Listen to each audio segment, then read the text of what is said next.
अस्सलाम वालेकुम, welcome to MK's cuisine. आज हम आपके साथ दाल माश की रेसिपी शेयर करने जा रहे हैं क्योंकि ये भी बहुत रिक्वेस्ट आई थी।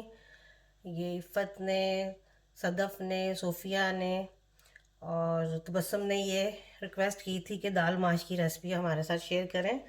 तो मैंने ये रेसिपी आज आपके साथ दाल माश की शेयर कर रही हूँ। तो चलें शुरू करते हैं।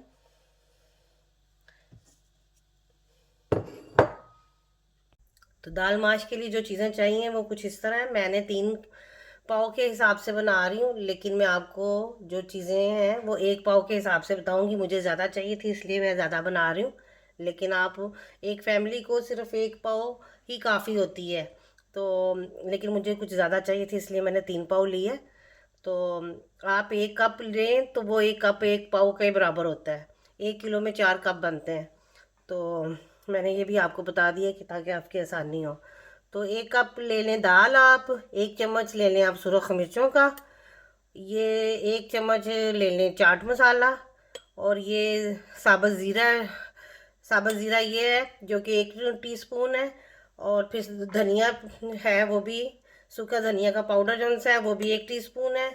और फिर ज़ीरा पाउडर वो भी 1 टीस्पून है, नमक भी 1 टीस्पून है, और हल्दी जो सी है वो आधा टीस्पून लें।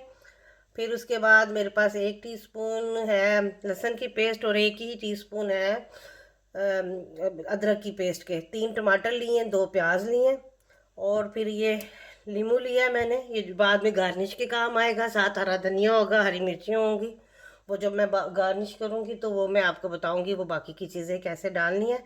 तो चलें अब हम अपनी रेसिपी शुरू करते हैं। अब मैंने प्याज काट दिया, इसमें ऑयल ज़्यादा जाएगा तो मैं इसमें तकरीबन 1 कप ऑयल का डाल रही हूँ, और मैं इसे चूल्हे पर रख रही हूँ। अब ये प्याज फ्राई हो चुका है। अब मैं इसमें अदरक लहसुन की पेस्ट डालूँगी,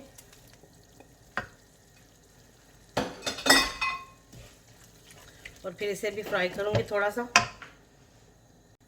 अदरक लहसुन हो चुका है। अब मैं इसमें सुरख मिर्ची डाल रही हूँ, और ये सूखा धनिया, ज़ीरा पाउडर, और साथ ही ये हल्दी और नमक, और ये डाल के सारा मैं इसको थोड़ी देर इसे मिक्स करती हूँ। साथ ही मैं टमाटर, मैंने ना माइक्रोवेव में टमाटर रखे थे ताकि ये साथ साथ ये भी हो जाए। जितनी देर अदरक लहसुन और प्याज फ्राई हुआ है, ये टमाटर उतनी देर तक गल गया। मैं इसको भी डाल दूँगी साथ ही। तो मैं फिर इसे थोड़ी देर पकाऊंगी। अब ये मसाला तकरीबन हो रहा है। मैं इसे अच्छी तरह, मसाले की सारी बात होती है, अगर मसाला अच्छा ना बने तो ये चीज़ भी अच्छी नहीं बनती है। मैं साबुत ज़ीरा डाल रही हूँ, इसमें 2 से 3 तेज़पात डाल रही हूँ, 2 भी काफ़ी होते हैं, ये बड़े साइज़ के हैं, और दो लौंग डाल रही हूँ बस। ये सब देखें, मुझे तकरीबन 7 से 8 मिनट हो चुके हैं। ये मसाला भून रही हूँ मैं, और ये अच्छे तरीके से मसाला हो गया। मैंने अब इसे में 1 चम्मच दही लिया, इसे अच्छी तरह मैंने फेंट लिया। अब मैं इसमें ये दही डालूँगी। अब दही डाले हुए भी 2 से 3 मिनट हो चुके हैं। अब मैं हरी मिर्चें डाल रही हूँ, ऐसे ही 2 हरी मिर्चें काट के मैंने डाल दी हैं मोटी मोटी। मैं 2 मिनट और इसे भूनूँगी ताकि ये अच्छी तरह दही भी इसमें हो जाए। अब ये मसाला देखिए कितना अच्छा हो गया, ऑयल भी ऊपर आ गया। अब मैं इसमें दाल डालूँगी। मसाला हो गया, और मुझे ज़्यादा ग्रेवी चाहिए थी क्योंकि इस दाल में ज़्यादा ग्रेवी भी चाहिए होती है। तो अब मैं इसको डाल रही हूँ। बिस्मिल्लाहिर्रहमानिर्रहीम।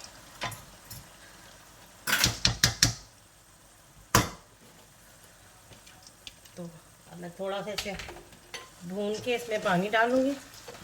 और ये दाल पकाने के लिए आपको बहुत एहतियात की ज़रूरत होती है, या तो बहुत ज़्यादा गल जाती है या कच्ची रहती है, तो इसलिए इसे बहुत एहतियात से पकाते हैं। और मैं बार बार आपको ये कह रही हूँ कि मैंने 3 पाव पकाई है, मुझे ज़्यादा चाहिए थी, लेकिन आपको मैंने जो बताई हैं चीज़ें वो 1 पाव के हिसाब से बताई हैं। तो ये वैसे मैंने 3 पाव पकाई है। अब मैं इसमें पानी डालूँगी। मैं इसमें थोड़ा पानी और डाल रही हूँ क्योंकि मुझे लगता है कि पानी और जाएगा। इस दाल को पकाते हुए साथ साथ देखना पड़ता है कि कितना पानी चाहिए, क्योंकि अभी ये कच्ची है। 10 मिनट हो गए थे मुझे पकाते हुए से, तो अभी कच्ची थी, इसलिए मैंने इसमें और पानी डाल दिया ताकि अच्छी तरह भी पक जाए। और मैं थोड़ा सा इसमें डालूँगी चाट मसाला भी, तकरीबन आधा चम्मच, और बाकी का मैं बाद में डालूँगी।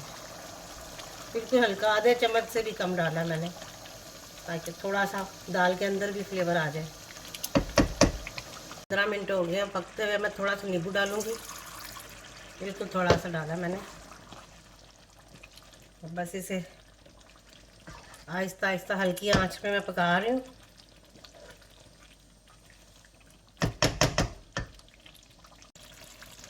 ये देखिए अब तकरीबन आधा घंटा हो गया मैं इसे खड़े होके पका रही हूँ।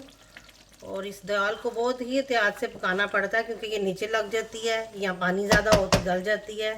तो ये दाल ऐसी होनी चाहिए, ये देखिए अलग अलग नज़र भी आए और सही पकी भी हो, और साथ ये नीचे ना लगे।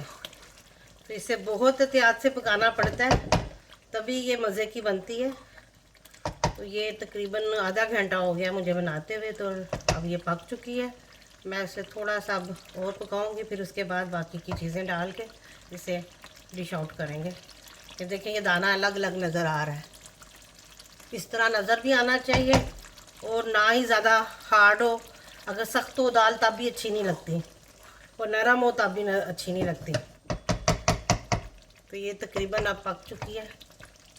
अब देखें ये माश दाल तैयार है, जो कि देखने में भी बहुत अच्छी लग रही है, और इसका अगर दाना दाना देखें तो वो भी अलग अलग है। तो इसको बनाएं आप, फिर बताएं कि आपको ये कैसी लगी। देखने में ये बहुत ही यमी लग रही है, और खाने में भी उतनी ही मज़ेदार है। साथ मैंने थोड़े से प्याज काट लिए हैं, हरी मिर्चें काट लिए हैं, टमाटर काट लिए हैं, नींबू काटा है, और हरा धनिया काटा है, जो कि मैं इसमें लगाऊंगी। जैसे कि मैंने इसमें डाल दिया है हरा धनिया, हरी मिर्चें, टमाटर, प्याज और नींबू। ये बहुत मज़े का लगता है। थोड़ा सा चाट मसाला इसके ऊपर से डाल दूँगी, और थोड़ा सा गरम मसाला डालूँगी, ये बहुत मज़े का लगता है। और अगर आपको मेरी ये रेसिपी पसंद आए तो सब्सक्राइब करें, लाइक करें, शेयर करें, और दुआओं में मुझे याद रखें। अब मैंने ये रेसिपी बना दी है, उम्मीद है आपको पसंद आएगी, फिर आप भी ट्राई कीजिएगा। और अब मैं इजाज़त चाहती हूँ, दुआओं में याद रखिएगा, खुश रहें, आबाद रहें। अल्लाह हाफिज़।